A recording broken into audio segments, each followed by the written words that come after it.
नमस्कार, insider live में आपका स्वागत है। मेरा नाम है काजल तिवारी। भाजपा के नेतृत्व वाली केंद्र सरकार 2024 में सत्ता में आई थी, लेकिन अब उसके लिए नया साल 2025 बहुत कुछ तय करने वाला होगा। भाजपा को लगातार तीसरी बार केंद्र की सत्ता जरूर मिल गई, लेकिन अपने दम पर 240 सीटें ही मिल पाने के चलते वो सत्ता से चूक गई। ऐसी स्थिति में उसके लिए जदयू के 12, लोजपा की 5 सीटें अहम है।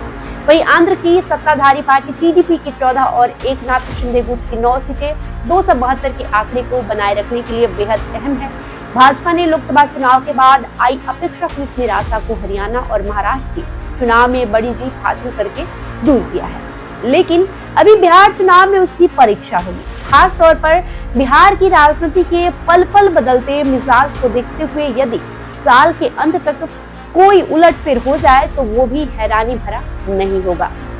बिहार में नीतीश कुमार करीब 2 दशक से ऐसी ताकत बने हुए हैं, सत्ता जिनके इर्द गिर्द ही घूमती है, चाहे राजद के सहयोग से बने या फिर भाजपा के साथ सीएम नीतीश कुमार ही होते हैं। ऐसे में जब अटल जी की जयंती पर डिप्टी सीएम विजय कुमार सिन्हा ने कहा कि भाजपा की बिहार में अपने दम पर सरकार होना ही अटल जी के लिए सच्ची श्रद्धांजलि होगा, तो ये बात जदयू को चुप है।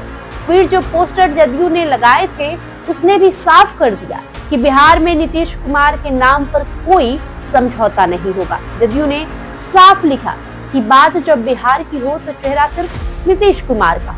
इस तरह का बिहार चुनाव से महीनों पहले ही रस्साकसी शुरू हो चुकी है। वहीं इस रस्साकशी के बीच भी भाजपा पर दबाव होगा कि वो बिहार यूनिट के नेताओं को साधे रखे और नीतीश कुमार से हाथ बार्गेनिंग भी कर ले।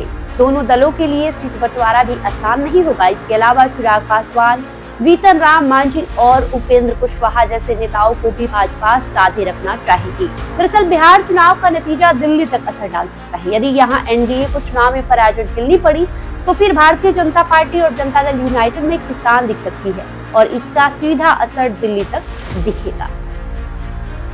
इसलिए भाजपा के लिए बिहार का चुनाव महाराष्ट्र और हरियाणा से कम महत्व नहीं रखता। अगले ही महीने दिल्ली में भी विधानसभा चुनाव। यहाँ का नतीजा भाजपा के लिए अहम जरूर है, लेकिन इसका असर केंद्र की सरकार पर नहीं दिखेगा।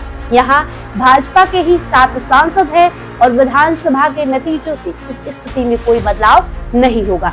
ऐसे में सभी की नजर बिहार और नीतीश कुमार पर ही होगी। बहरहाल आपने इस खबर को लेकर जो राय है हमें कमेंट करके जरूर बताएं। बहुत बहुत शुक्रिया।